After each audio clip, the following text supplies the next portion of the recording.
Hey everyone, it's Joy here. Welcome back to my channel. Today I've created a Z-fold scene card using products from Hello Bluebird. So I'm using the Holiday Littles stamp set. I'm using one of the snowmen, both of the penguins, and the cute Yeti.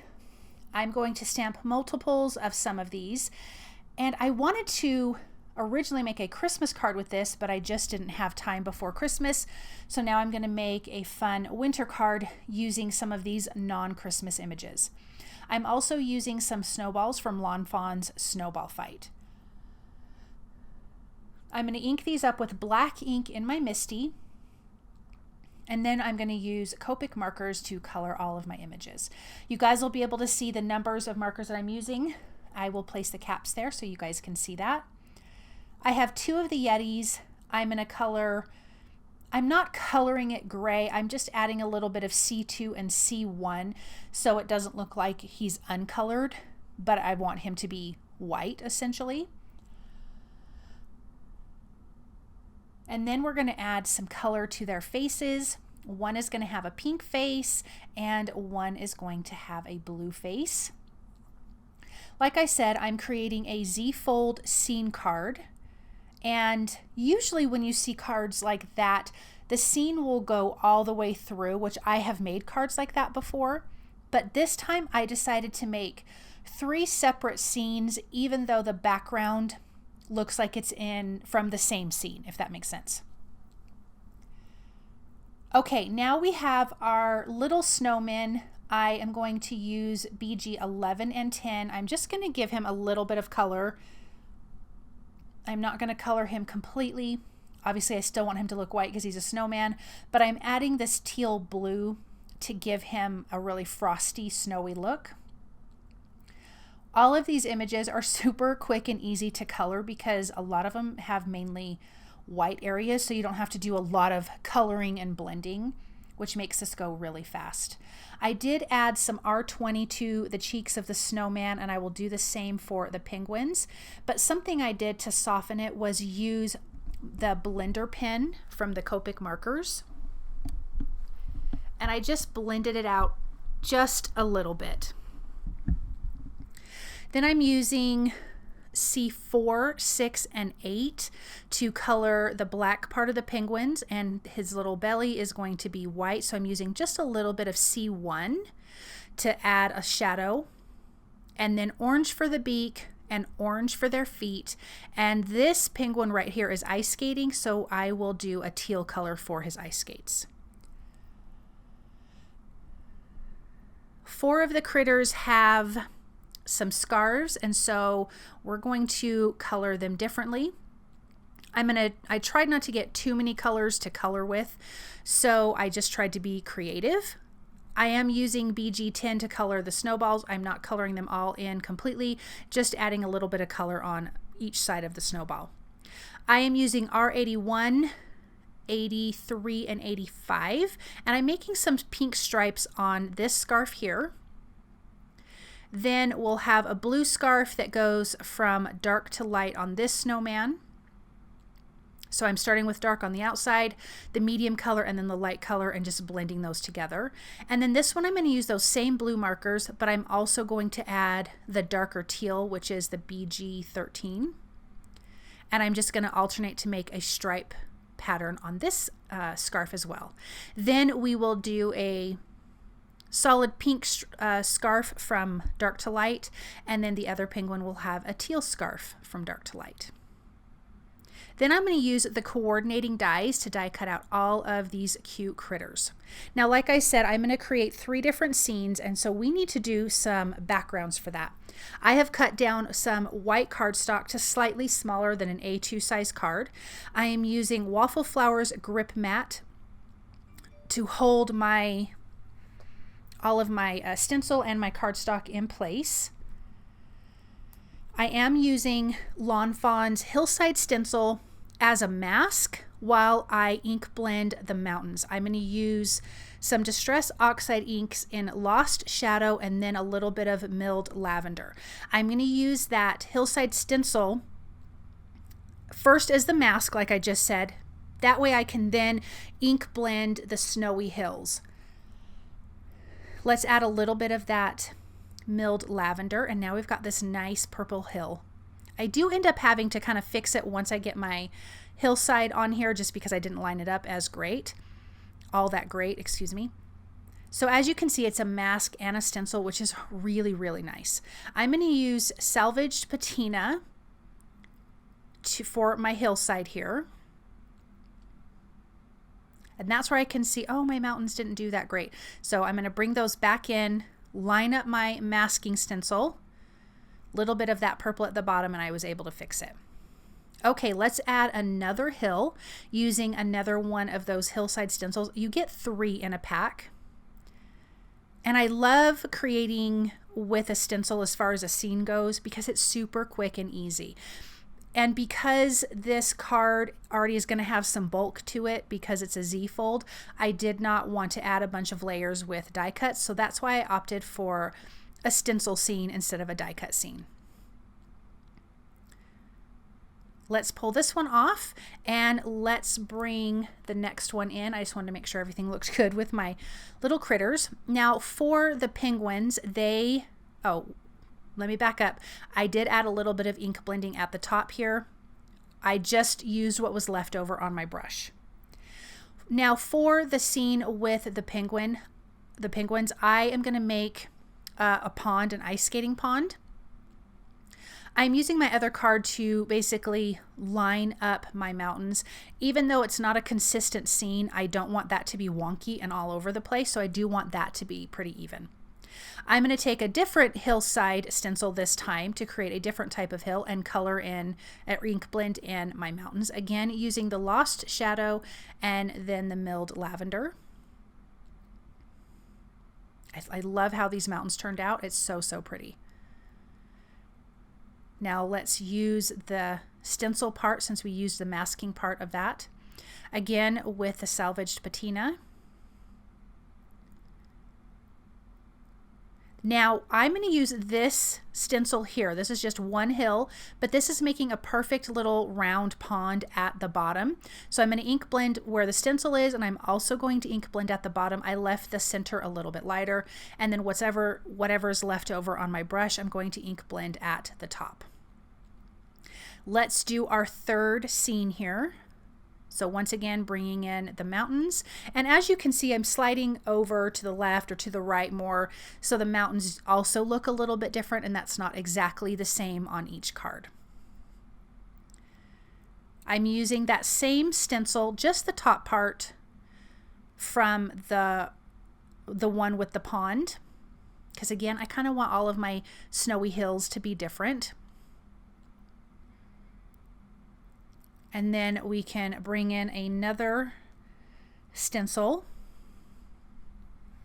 Let me ink blend this one first. This is at the base of the mountains. And then we can add another one. And then I will ink blend at the bottom so it's not so stark white. Okay, so now we have all of those backgrounds.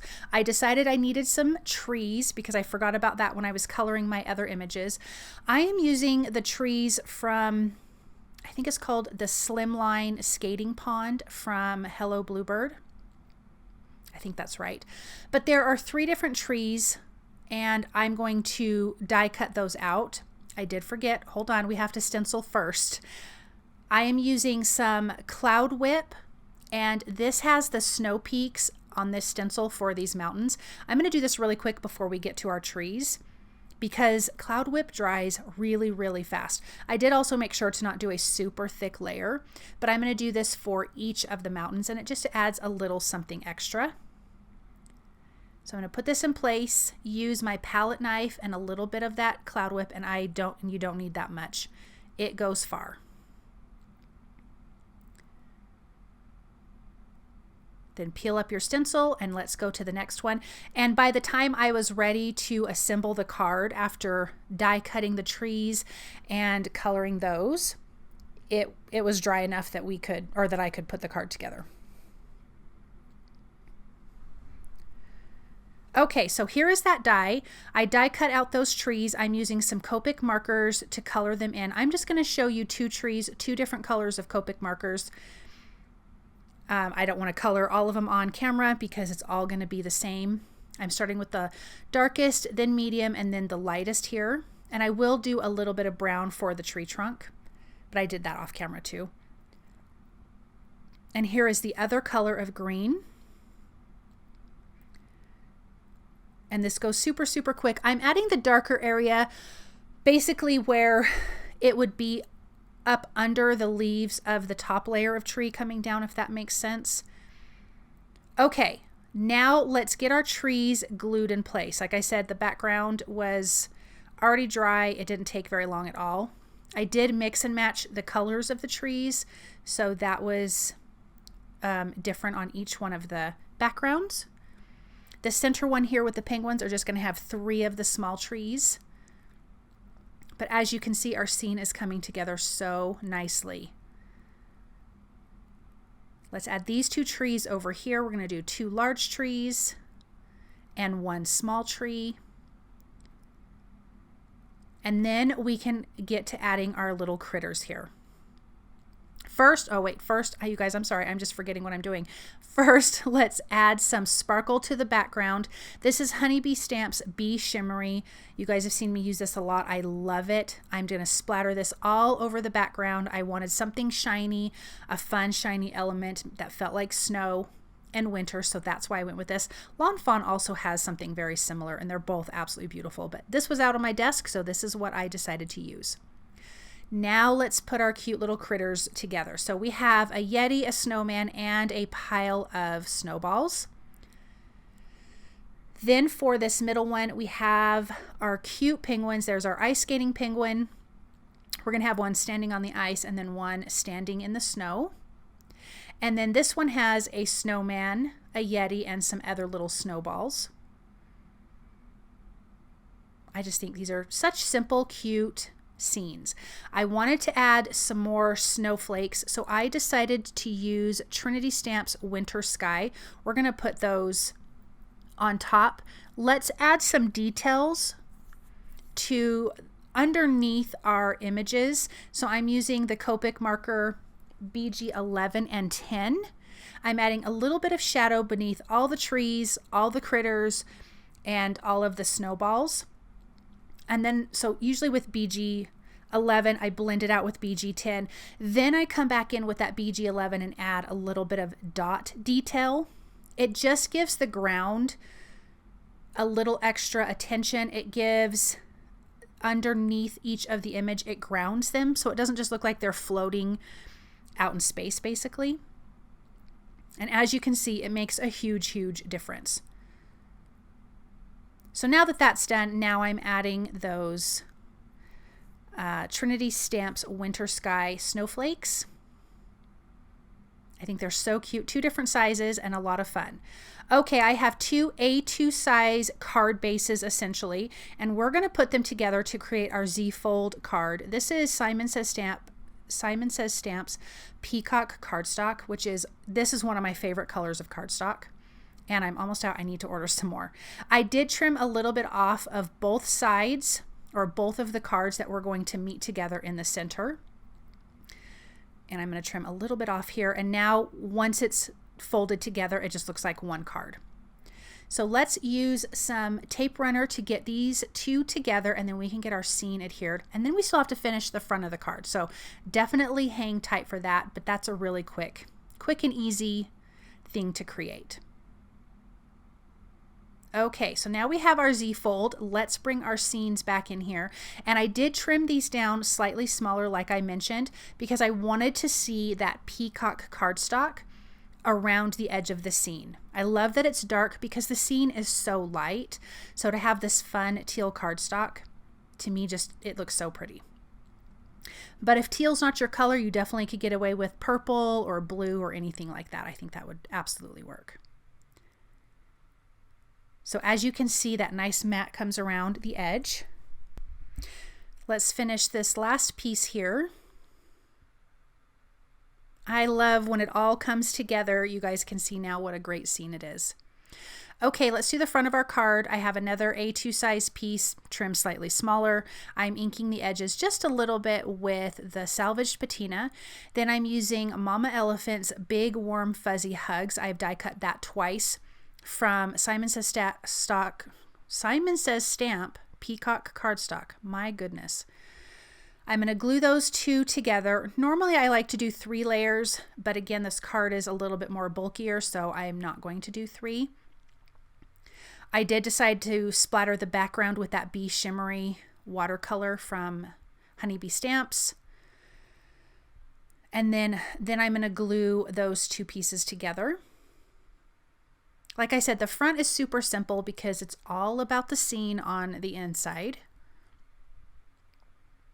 Let's adhere that. And I will center that on the front of the card, and then we'll add a few little details.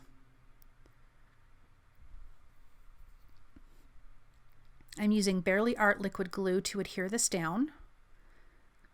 And again, because this is trimmed down slightly smaller, when we add it to the front, it will have a nice little mat around it as well.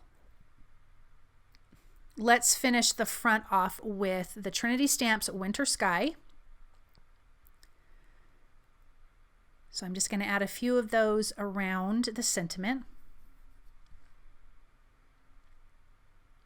And then we can take a look at this up close. I love how this card turned out. It was so fun. And I think if you do the inside this way, where you almost have 3 separate scenes rather than one large scene, it might not feel so intimidating if it does feel like that to you. I love this. I love the colors of it, that shimmer and shine, and of course all those little critters are so cute. Thank you guys so very much for stopping by and watching. I hope that you enjoyed this project, and I hope that you guys feel inspired. Have a wonderful day and a safe weekend. Bye.